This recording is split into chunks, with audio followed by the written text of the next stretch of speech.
Hello, good people of YouTube. Mountbatten here. And today, well actually tomorrow, update 11.6 is going live, at least on the North America server. So, we are going to go over the patch notes today, go over what is important about the update, and all the goodies and such. We aren't going to go over every minute detail. If you want to do that, please check out the article, which will be linked down in the description below. You can get a free day of premium time just by skimming through the article. It's hidden randomly in it, so I encourage you guys to do that. And again, all the details and things that we may not cover will also be in this article. We're just going to hit on the highlights here. So there's actually two huge things coming in 11.6.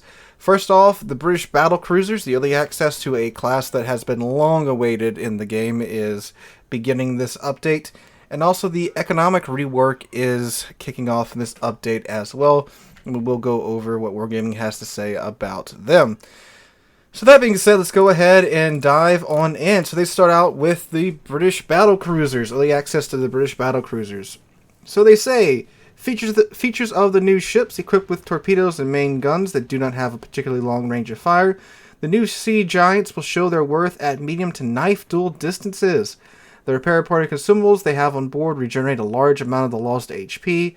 The battleships carry 8 G shells with a standard penetration capacity and an average accuracy score, and the AP shells they fire have a typically British short fuse time. They are also less likely to over-penetrate and are therefore more efficient against lightly armored targets. Additionally, the main batteries are solid enough, with calibers reaching 457mm or 18 inches at tier 10. The ships are equipped with engine boosts starting from Tier 5 and DFAA from Tier 6. Repair party is replaced by specialized repair teams at Tier 9. So, it sounds like they went with the brawling concept, or the more closer-in concept of these battle cruisers. I'm very glad for that. Anything to kind of push the game in a more closer meta is very much welcomed in my book. Alright, so the early access event, details about that. And again, as always, I forgot to mention, but I will throw up any relevant images or artwork as we go through it. Early access, the Tier 3 is available via paid daily bundles. You can obtain only one bundle per day for 150 dubs out of a total of 12. The Tier 4, Tier 5, Tier 6, Tier 7, so that's the Queen Mary at Tier 4, the Tiger at Tier 5, the Renown at Tier 6, and the Rook at Tier 7, and the Hawk at Tier 8, are available via sequential bundles for British tokens. You can obtain as many as 1,010 British tokens for free. This will be enough to grab Rook and the permanent camouflage for Hawk, which only changes the ship's exterior and doesn't provide economic or combat bonuses. So you get 760 tokens for participating in the Industry Titans event, 50 tokens in free daily bundles, and 200 tokens for community tokens. You can also find British tokens and random bundles available in exchange for doubloons. So, you can get up to the Tier 7 completely for free just by participating in the event. And you can get the free perma camo for Hawk. But like they do note, since this is the new separation of camos and their economic bonuses, there's no bonuses associated with the camo anymore. It's just for looks now. It's purely cosmetic. And they state upon... Okay, hold up. So, yeah. Now we wonder about the Tier 9, right? Well, they actually mentioned the Tier 10 first. Upon obtaining all available sequential bundles, you will be able to acquire the St. Vincent, which is the Tier 10, in exchange for 20,000 dubs.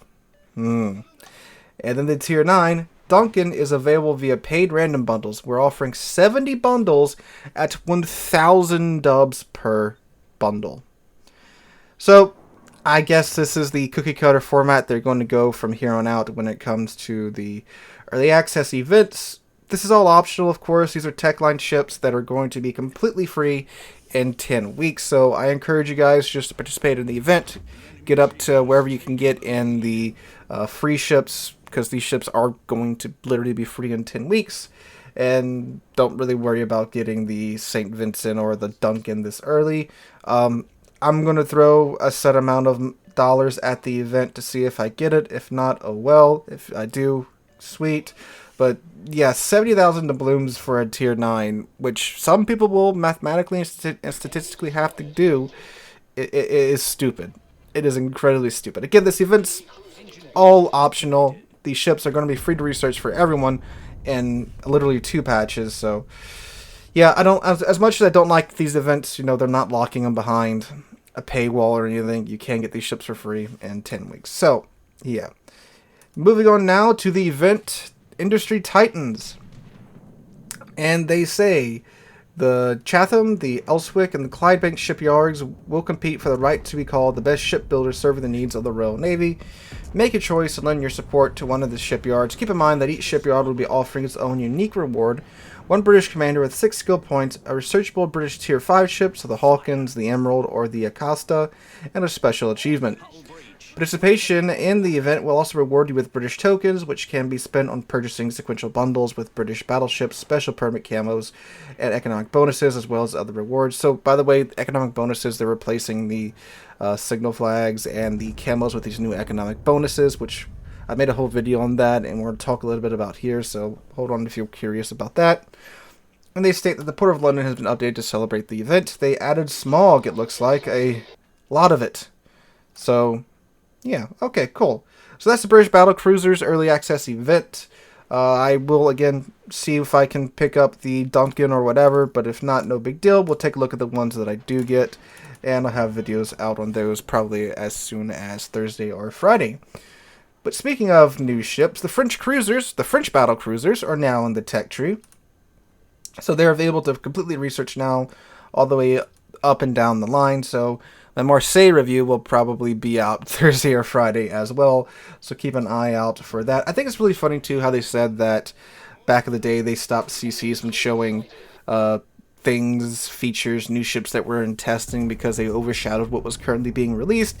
If the British Battlecruisers currently aren't overshadowing the French Battlecruisers, then I don't know what's going on then. But yeah, just funny to note there. Alright. So the other big change in this update is the economic rework. So, as they call it, the separation of exterior visuals and economic bonuses. The endgame economy is one of the key components of World of Warships. It's been almost 7 years since the game went live, but the economy has remained unchanged in key aspects ever since. Over time, a lot of issues well worth tweaking or improving have emerged. Update 11.6 kicks off a major overhaul of the economic component of the game by separating visuals and economic bonuses. While working on the update, we aim to achieve several goals. Offer an option to select economic bonuses and camouflages separately. Simplify management of economic bonuses. Make sure the transition from the old system to the new one is comfortable as possible. Maintain the current state of the in-game economy. We have improved the interface, bonus management, inventory display, and much more. The key principles behind this effort was that you as players do not lose your overall earnings. In certain scenarios, you actually gain even more than before. The change, along with the addition of the new in-game entity, entails a revision of all in-game rewards. And combat missions, campaigns, operations, and collections, economics, and special signals will be replaced with bonuses. Camouflages will also be supplemented or replaced with bonuses. Along with changes to the interface and economy, we've updated the resource signal and camouflage icons in the game. And here you go. It's weird how they're going to simplify these logos even more. I like the commanders, next to the XP symbol, but now it's just the bar with the signal and with the star on top of it, and it looks kind of depressing. But whatever, Ouija, whatever. A detailed list of changes will be available in a separate article on our website. Alright, so, again, I made a whole video diving into this. I'll link that down in the description and probably post and pin a comment with it in the comments down below.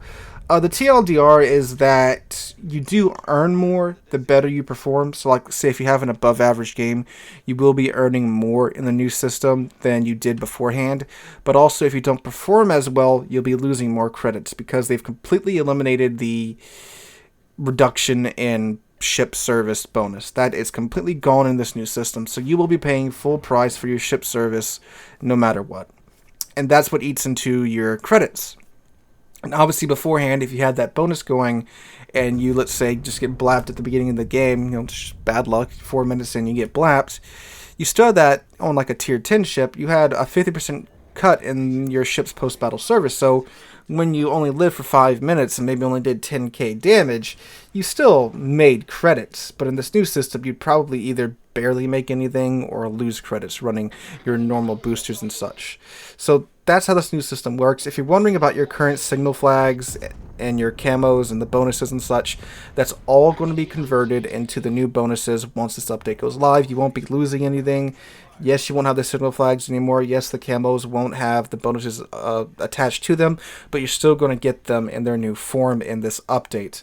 And camos, it's actually pretty neat. I do like that aspect. You can mix and match camos with bonuses. So if you have like the Kobayashi camo right now on your Ki, Roma, or Ashitaka, which I highly encourage you guys to pick up, you get the new bonus in this system. It's an improved bonus, by the way, so make sure you pick those up. If you buy the Kobayashi camo after this update goes live, you won't get this improved bonus. But if you have that bonus, you can put that bonus on any camo that you want in the game, or even run the ship naked and still be having that bonus. So that is one aspect that I do like about it. Again, if you perform well, you're going to get about the same in terms of revenue and such. So again, it's only really affecting the two extremes of if you do really well, you're going to be earning a lot more. If you do really poorly, you're not going to be earning near as much. That's the best summarization I can get of it. But again, check out my video on it down below. Interface changes. They say in update 11.6, we have a number of improvements to the minimap and tactical map. An option has been added to use quick commands by clicking on icons in the minimap and tactical map. The minimap setting window has been updated, and the ability to display circles for main battery guns and torpedoes has been added. The cargo ship and the port also received a number of improvements, so you can RNG better. The cargo ship now offers an option to view all available containers grouped by type and open containers of the selected type. We've added information about container contents and drop chances of items. That's very nice. The maximum number of containers stored by a player has been increased. Players can now have up to 9,999 containers on their account, but no more than 100 of each type. Containers received over the limit will be opened automatically. Okay, that seems an interesting change. We've enhanced the spectator mode interface displayed once your ship has been sunk.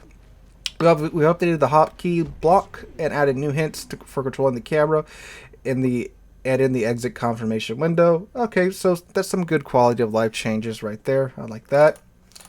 The USDDs, by the way, the rest of the line is getting their improvement to their models. It's going to change the geometry of the ship slightly. Here's the graph right here. If you want to take an in-depth look at it, just pause the video or, again, visit the article. This is what's being changed on each ship. Again, it's very minor changes, and if anything, it's actually slight buffs to these ships. But again, very, very, very small changes. Alright, Ranked is returning. In update 11.6, we'll see the launch of Ranked Battles Season 8. It starts on July 13th, and it ends on October 5th. This season, all leagues involving Tier 10 ships fighting in a 6v6 mode. So it's just Tier 10, 6v6, no super ships, thank God. Brawls is also continuing in update 11.6. The first round begins on July 18th and ends on July 25th. It's 2v2 on Tier 10 ships. I do wonder if they are allowing divs, because that's some very nice buddied fun time. They say no more than one aircraft carrier and one battleship per team. That sounds like quite the wombo combo. In round 2 is 2v2 playing Tier 7 ships on July 31st through August 8th. And the restriction is no more than one BB per team. Alright, cool. The Armory, we're getting a new ship in the Armory, not right away, but this is also kind of dumb in my opinion. With the release of the update, Collingwood will be available in the Armory. The battleship's main armament is 6 419mm guns. They're concentrated on 3 turrets in the ship's bow, similar to that of the Nelson-class battleships. The ship can be obtained via random bundles available for doubloons. In future updates, she'll become available for purchase separately. So, she's getting the Toulon treatment, I do believe. And I do believe these random bundles are the... I hope at least it's the British Battlecruiser Early Access Event random bundles, not her own separate random bundles section. I'm assuming since they did that with the Toulon, which is also a Tier 7 premium that was released alongside the French Battlecruiser Early Access event. So I'm going to assume for now that's how it's being done. But I do also think it's pretty silly that they're just not adding her in for outright purchase in the Armory. Now they say she will be available in the Armory for purchase separately in the future. But how long in the future, I don't know. Again, it's kind of pushing into that fear of missing out. But again, if you just want the Collingwood, she's going to be available in the future to purchase outright from the Armory, so hold off on picking her up just yet. Again, I'll see if I can pick her up, and if I can, there will be a review out on her. Again, quite a few new ships to review in this update. So that's my 2 cents on that. And what else is there to go over? I believe that is it for the major parts of this update. So guys, that is it for major additions and changes for this update. Again, if you guys want to see more nitty-gritty and more detail about this update, make sure to check out the article down below. You can also get that day of premium time for free just by skimming through this article and finding that hidden somewhere in here. So guys, let me know what you guys think about this update in the comments down below. Hope you guys are having a wonderful Tuesday. If you enjoyed the video, make sure to drop a like, leave a comment, and subscribe to the channel. We're on our way to 40,000 subscribers, and I cannot thank you guys enough for that. Hope you guys are having a wonderful Tuesday again. Have a wonderful week. Hope to catch you guys in the next one.